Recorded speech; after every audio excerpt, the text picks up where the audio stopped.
بخاری مسلم میں ایک حدیث ہے، حضرت عمر سے زیادہ کوئی انٹیلیجنٹ بندہ تھا، لیکن دیکھیں ان کو بھی کہاں پہ غلطی لگی ہے۔ حضرت عمر فاروق رضی اللہ عنہ کو جب زخم لگا نا تو بیمار ہو گئے، یعنی بالکل اب قریب المرگ تھے۔ مشکات میں بھی آتا ہے، یہ حدیث آتی ہے۔ تو لوگ ان کے پاس رو رہے تھے کہ اب تو یہ نہیں بچیں گے۔ حضرت عمر نے کہا کہ تم رو مت، کیونکہ نبی علیہ السلام سے میں نے سنا ہے کہ میت کو اس پہ رونے والوں کی وجہ سے عذاب دیا جاتا ہے۔ اچھا، یہ حدیث اما عائشہ کے سامنے بیان کر دی کسی نے حضرت عمر کے حوالے سے، اور اس کو بیان کی تھی عبداللہ بن عمر نے رضی اللہ تعالیٰ عنہ علیہ السلام۔ اب عبداللہ بن عمر رضی اللہ تعالیٰ عنہ بھی بیٹھے ہوئے اما عائشہ کے پاس پردے میں، ٹھیک ہے، اور بات کس کی ہو رہی ہے؟ حضرت عمر کی۔ روایت کون کر رہا ہے؟ عبداللہ بن عمر۔ کس کے سامنے؟ اما عائشہ کے سامنے۔ یار اہل حدیثوں سے معذرت کے ساتھ میں یہ جو کچھ بیان کر رہا ہوں، لیکن انہوں عزم کرنا کوڑی گلنا نہیں، لیکن عزم کریو۔ اب اما عائشہ نے فرمایا خدا عمر ابن خطاب پہ رحم کرے، اس کو سمجھنے میں غلطی لگی ہے۔ کون کہہ رہا ہے؟ اما عائشہ۔ حضرت عمر اپنی وفات تک ایک حدیث کو غلط سمجھتے رہے، صرف ظاہری الفاظ کی وجہ سے۔ اما عائشہ نے کہا قرآن میں تو سورہ الزمر کے اندر آیت ہے وَلَا تَزِرُ وَازِرَةٌ وِزْرَ أُخْرَى، کوئی جان دوسری جان کا بوجھ نہیں اٹھا سکتی۔ تو عمر نے یہ کیسے سمجھ لیا کہ نبی علیہ السلام یہ فرما رہے ہیں کہ میت کے اوپر جو لوگ رو رہے ہوتے ہیں اس کی وجہ سے اس میت کو عذاب دیا جاتا ہے، اس کا کیا قصور ہے؟ سر لاجیکل ہے بات کہ نہیں؟ یہ لاجک حضرت عمر کو نہیں سمجھ آئی، عبداللہ بن عمر کو نہیں سمجھ آئی، دونوں فقیہ صاحب ہیں، اور اما عائشہ ان کو سمجھ آ گئی کیونکہ انہوں نے قرآن سے استدلال کیا۔ لہٰذا میں بھی جب کہتا ہوں نا کہ حدیث کو قرآن پہ بھی پہلے پیش کیا کریں، کہ قرآن کی یہ جتنی تقدیر کے اوپر حدیثیں ہیں نا، میں نے ان کی تعویل کی ہے قرآن کی روشنی میں۔ صحیح، اگر آپ تقدیر میں آپ جبریہ کا عقیدہ نہیں رکھ سکتے، قرآن نے واضح کہا ہے اِنَّا هَدَيْنَاهُ السَّبِيلَ اِمَّا شَاكِرًا وَإِمَّا كَفُورًا، آپ کے پاس اختیار ہے، ٹھیک ہے کہ لمیٹڈ ہے لیکن اختیار تو ہے۔ اچھا، تو اما عائشہ نے فرمایا کہ نبی علیہ السلام کے کہنے کا مقصد یہ تھا، یہ آپ نے کافروں کے بارے میں بات کی تھی، کانٹیکسٹ بتا دیا، حضرت عمر کو بھی پتا، عبداللہ بن عمر کو، کافروں کے بارے میں بات کی تھی، اور اصل میں بات یہ کی تھی کہ کافر کی میت پہ لوگ رو رہے ہوتے ہیں، حالانکہ اس سے تو عذاب دیا جا رہا ہوتا ہے۔ یہ رو رو کے کہہ رہے ہوتے ہیں کتنا چنگا سی، کتنا زبردست سی، خیر خواہ سی، اگے جنت ہی چوئے گا۔ ظاہر کافر بھی تو اپنے حساب سے کوئی جنت سمجھتے ہیں نا، وہ رو رہے نوح کر رہے ہوتے ہیں، اس کی تعریف بیان کر رہے ہوتے ہیں، حالانکہ اس کو عذاب دیا جا رہا ہوتا ہے۔ تو یہ کافر کے بارے میں حضور نے کہا تھا، یہ نہیں کہا تھا کہ مومنین کے اوپر جو لوگ روتے ہیں تو اس رونے کی وجہ سے ان کو عذاب دیا جا رہا ہوتا ہے۔ دیکھیں بات سمجھ آ گئی۔ اب یہ بات کی انجینئرنگ کی اما عائشہ نے، انجینئرنگ کی تو سمجھ آئی نا، ورنہ تو نہیں سمجھ آنی۔ حضرت عمر کو بھی نہیں سمجھ آئی، عبداللہ بن عمر کو بھی، اور پھر ساتھ ہی اما عائشہ نے ایک اور مثال بھی ڈال دی، بخاری مسلم دونوں میں۔ آپ نے فرمایا یہی حال ہے جو حضرت عمر نے دوسری بات بھی سمجھی ہے۔ اچھا، ہاں جی، کلیب بدر والی، کلیب بدر والا، جو بدر کے کنویں میں کافر ڈالے گئے تھے، نبی علیہ السلام نے ان سے خطاب کیا کہ بھئی تم نے جان لیا کہ نبی علیہ السلام تم سے، یعنی محمد رسول اللہ سچ کہتے تھے، یعنی اب تم عذاب میں پہنچ گئے ہو نا تو ہمیں۔ تو حضرت عمر نے وہاں پوچھا یا رسول وسلم یہ تو مردہ ہے، کیا مردے سنتے ہیں؟ تو آپ نے فرمایا تم سے بہتر سنتے ہیں۔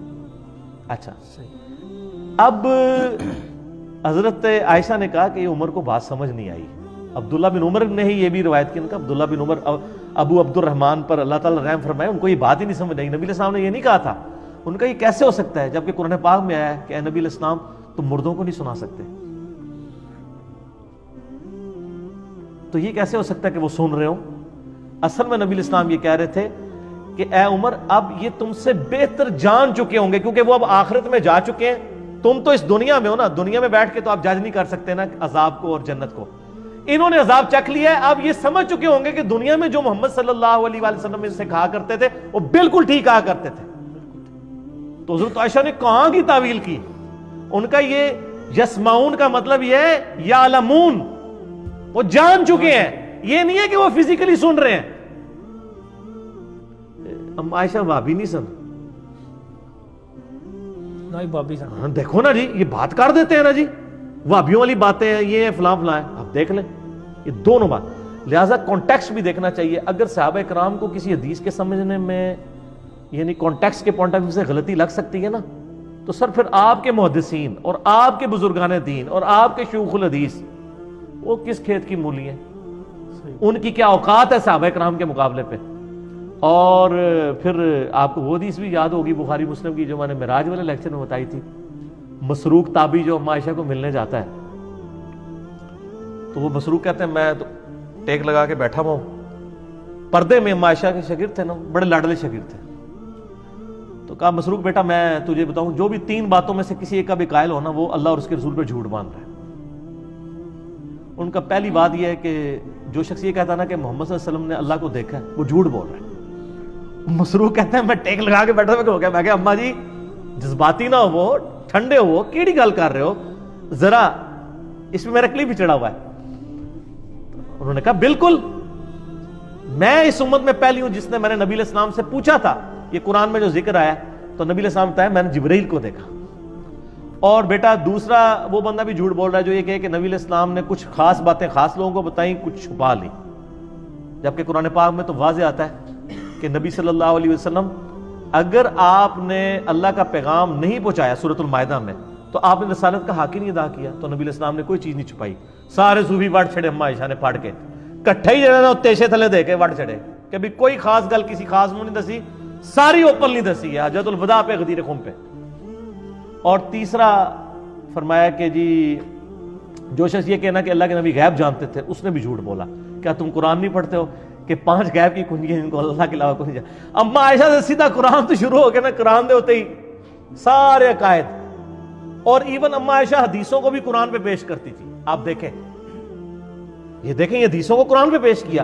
حدیثیں بیان کرنے والے حضرت عمر ہیں, عبداللہ بن عمر ہیں, ان کی حدیثوں کو امام یعنی بخاری اور امام مسلم دونوں نے نقل کیا کہ اما عائشہ نے دونوں کی حدیثوں کو اس فام کو ریجیکٹ کر دیا جو حضرت عمر اور عبداللہ بن عمر نے لیا ہوا تھا, حالانکہ ظاہری الفاظ وہی فام تھا جو حضرت عبداللہ بن عمر اور حضرت عمر فاروق لے رہے تھے, لیکن اما عائشہ نے قرآن کے ساتھ اس کی تعویل کی.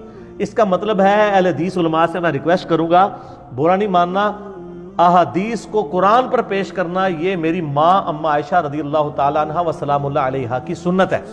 اس کے بغیر سمجھ نہیں آ سکتا. ہمیں کوئی صحیح حدیث بھی مجبور نہیں کرتی کہ ہم قرآن کے خلاف کوئی عقیدہ رکھیں. جعلی روایتیں تو صوفیاء کی چھوڑ دیں, قرآن کی تعویل نہیں کریں گے, حدیثوں کی تعویل کریں گے.